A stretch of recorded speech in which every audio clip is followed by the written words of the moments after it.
Hello guys, today we've got a review of the Rangers 2025 animated clown Groundbreaker. I decided to change from no nonsense reviews to technical reviews because I do a really bad job at making them no nonsense and I end up yapping. There's no way a no nonsense review is 5 minutes. That should be like 1 minute of actual review and then the demo for the rest. So yeah, let's get started. This features the classic pop-up mechanism, which as you know is very faulty. This one has had no issues yet, but the pumpkin head ripper has had issues, as I released a repair video on that. This one is functioning very well. It's actually a reskin of an older version that didn't have pom-poms, but still had a bow tie, and basically the same cosmetics, such as a hat, side hair, and that sort of thing. The sculpt is original. It was before Aroma started to use digital sculpting, so this meant that an original copy of this sculpt is somewhere out there. And I actually quite like it once you get past the fact it's overused. Now, let's get to the name of this video, technical. So, the sound itself is reused, and this is one of the original OG sounds that came with the pop-up mechanism when it was first released. Obviously, you have the Haunted Lady sound, which is sort of the baby doll giggling, and then you have the one that's just like, oh god, no. Well, you have that one where it's like a shout and then some strange music. And then this one. So I've now collected all three of the original sounds. Originally, this clown pop-up was extremely faulty. In Lombards, you could see issues of it where it would pop up just a little bit, and then it would start at the top, and then it would retract only a little bit far, and then pop up not very far at all. In fact, the mechanism that my phone's standing on right now is an old original pop-up mechanism, and you could tell the faultiness of it. I'll take it off. So there's several key differences that you'll notice in this old mechanism. Firstly, the screws here now. This thing's basically in bits too, so there's not really too much to see here. And once you go in, there's a few differences with the control board. It's so different because these things usually have issues there too. So what would happen is it will pop up and immediately cut out, and then it wouldn't work anymore. So the mechanism used to be very, very faulty, and people complaining about it now don't realise how faulty it used to be. And obviously they'd have issues with the pulley wheel because the plastic was too thin and brittle. So it meant that the pulley wheel would strip out. Matthew Ball, he had a pop-up witch from the range in 2019, and that thing completely broke. And then same went for Twisted Text pop-up zombie, the same issue happened there. And then to my knowledge, Haunted Skull had both the witch and the head-ripping zombie, and they both broke too. So that issue's been corrected very well, but again, the crappy ratchet that still insists on breaking. Strangely, during my time with the old mechanism, I never ever had issues with the ratchet, which I find quite strange. I wonder if they downgraded one bit of the prop to upgrade the next. Anyway, let's talk about this dude. Anyway, I'm going to show you the mechanism on this dude so you can see the difference between the old one and the new one. Okay, so here they are. So you can see that this uses latches to hold it in place instead of screws. You can also see that here, screws go in here. Whereas on this one, some sort of pin configuration here they've got here. This makes it a lot more reliable.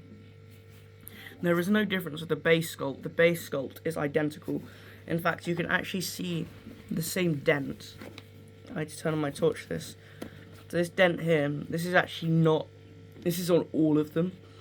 They must have damaged the mold or something, or the injection mold or something, because they obviously reuse it. Yeah, where is it on this one? There it is. As you can see, the same dent. It's across both of them. So if yours comes to that, don't worry.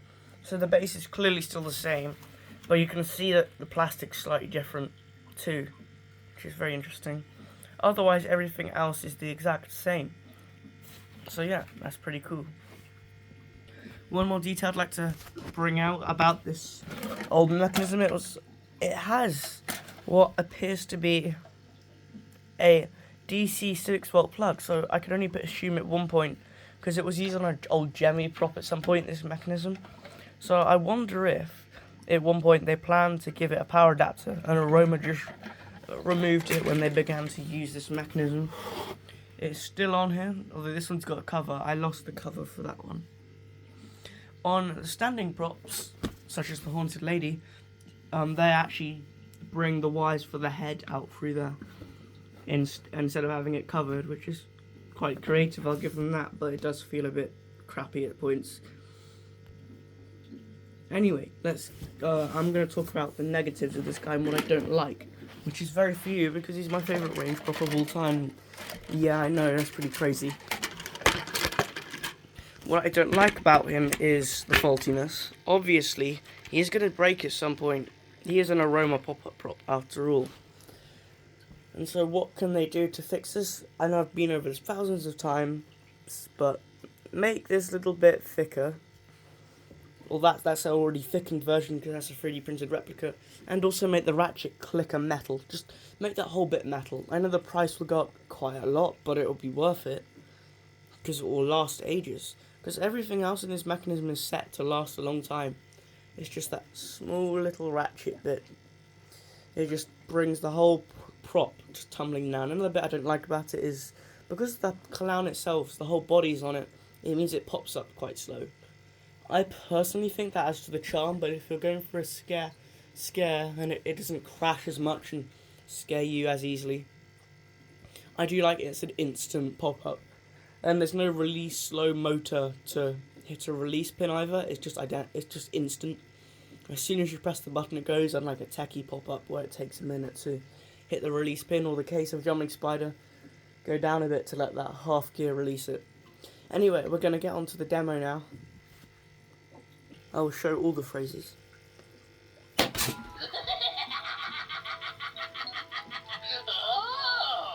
why don't you take off that mask?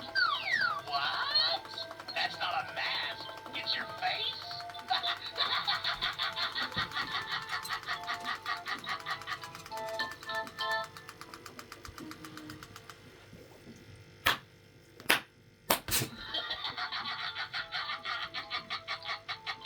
If you think I'm funny, you should look in the mirror.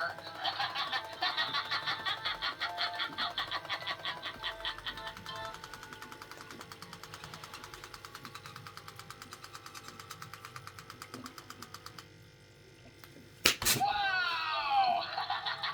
Move it! I'm on a roll! Here comes trouble!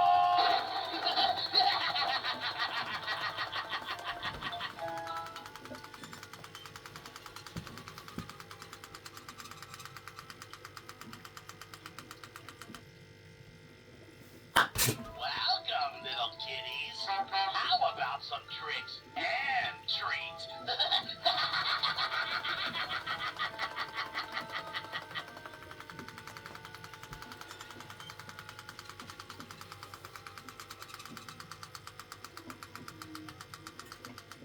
He's still on his damn battery, so he's running a bit slow. I'm also going to go excuse me. I'm also going to go through the more basic things. He has posable arms, so you can pose him in what position you like. He also comes with a sound sensor, so if you want to put him on sound sensor, you can. He was just them. You can also use the button. The button is interchangeable, so you can take it out and put on a more high quality one instead of this cheap one. Oh, there it goes. The button I'm using there is actually from Extra Large Clowns, aka Stretch, because the button was too short and it just went under his fabric, so I used Extra Large XL Clowns one because it was longer. Anyway, thank you for watching this new tech review.